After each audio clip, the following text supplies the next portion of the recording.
32 teams started and 2 teams remain as the New England Patriots are 3-point favorites over the Atlanta Falcons for Super Bowl 51 on Sunday, February 5th. This game features the highest total we've ever seen for a Super Bowl at 58 points. Both New England and Atlanta had thoroughly impressive performances in the conference championship round, as the chalk held up yet again. With 8 blowouts in the 10 NFL playoff games, fans are desperately hoping for a good battle in the Super Bowl, and they should get their wish. Dan Quinn and Bill Belichick meet on the biggest stage in sports for the second time in 3 years, but the circumstances are quite a bit different. Super Bowl 49 featured the Seattle Seahawks and the New England Patriots. Quinn was the defensive coordinator for the Seahawks then, but he's the second-year head coach of the Atlanta Falcons now. Belichick, as we know, is the Hall of Fame coach of the New England Patriots, and he has shown once again that his teams are always ready to play. The offensive coordinators deserve a mention at the top of the playbill for this upcoming performance as well. Superstar OC Kyle Shanahan has done a brilliant job with Matt Ryan and the Falcons offense. Josh McDaniels doesn't seem to get enough credit because his quarterback is Tom Brady, but he's been spectacular since taking over the reins for the Patriots. The New England Patriots are 16-2 with playoff wins over the Houston Texans and the Pittsburgh Steelers. New England has been building bankrolls all season long with a 15-3 record against the spread. It's almost unfathomable that a heavily bet, extremely public team like the Patriots can put up that against the spread record in the face of inflated lines, but they have done it. This will be the 7th Super Bowl appearance in the illustrious career of Tom Brady.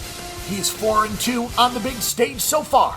Brady posted a 28-2 touchdown-interception ratio during the regular season, but he struggled a bit with a 47% completion rate against Houston and 2 touchdowns against 2 picks in the divisional round.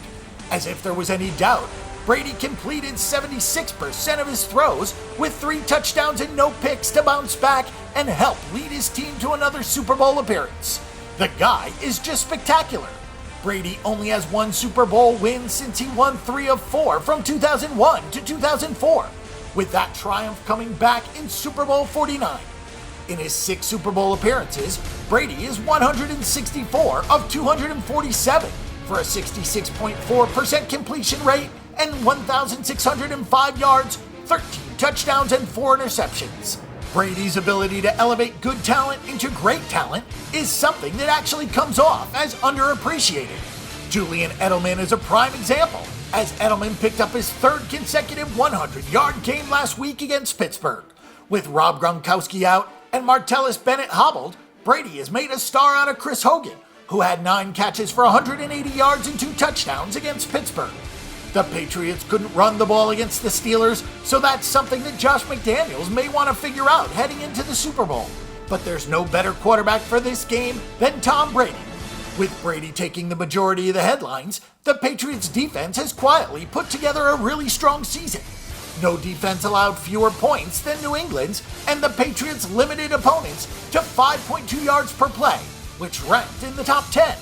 The Steelers had 5.5 yards per play last week, but some of those came in garbage time with all doubt removed as to which team would be winning the game. The criticism about New England is that they have not faced a whole lot of premier quarterbacks this season, which is true, and they'll get one in Houston. But Belichick and defensive coordinator Matt Patricia have 2 weeks to prepare and coach up the players. One thing that really helps the New England defense is that Brady and the offense take great care of the football. The Patriots win field position battle with regularity, and that goes a long way in today's quarterback-driven NFL.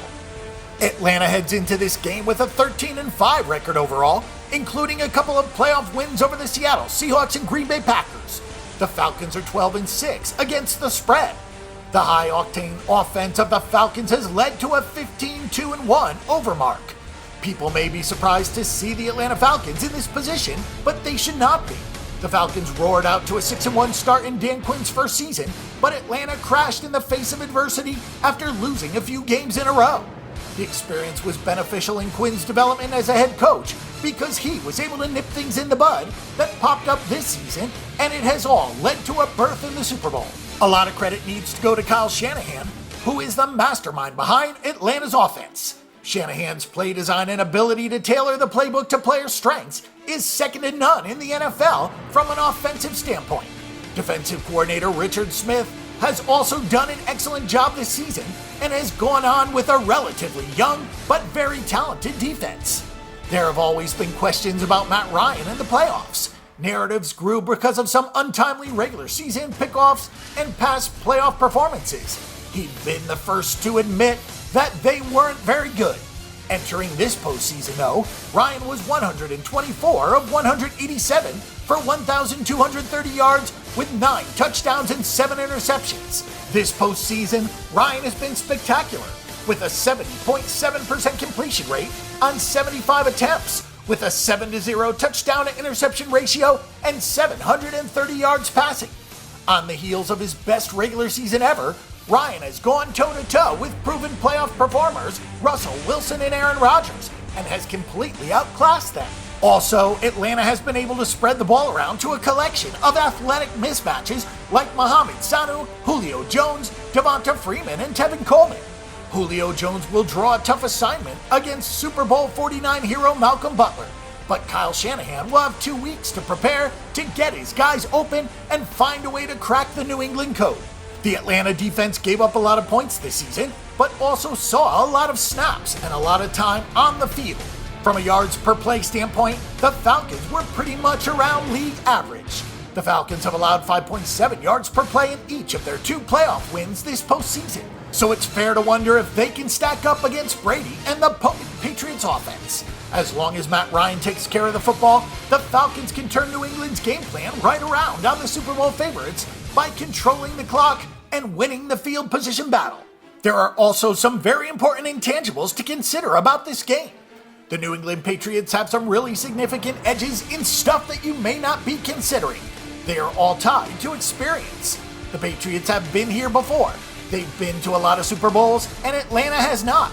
In fact, the Falcons are in the playoffs for the first time in 4 seasons and haven't been to a Super Bowl since the 1998 season. The coaches for the Patriots are definitely more experienced in terms of preparing for a game like this. Finally, and perhaps the most important, the Patriots have been through the dog and pony show that takes place during the Super Bowl week. There are plenty of distractions. There are media requirements, families are in town, there are other events in the host city. All of these things can be tiring and distract from the preparations for the big game. The Falcons are still a relatively young team, so this has to be a consideration in your handicapping. For those who are patient, you could wait around on this number. The public will inevitably back Tom Brady and the Patriots. We'll have to see if Atlanta is the sharp side. You should be able to catch a 3.5 or possibly even a 4 on the underdog. If you like the Patriots, you should be able to find a 3 here and there. But it would be a major shocker to see it fall anywhere under that key number. Both of these teams deserve to be here, and Atlanta's defensive growth over the course of the season has flown under the radar because the offense keeps putting up points and keeps putting up overs. So our pick and prediction will be on the Atlanta Falcons at +3. For our pick and prediction on this game and every other game this week, and a wealth of free stats and information, check out bangthebook.com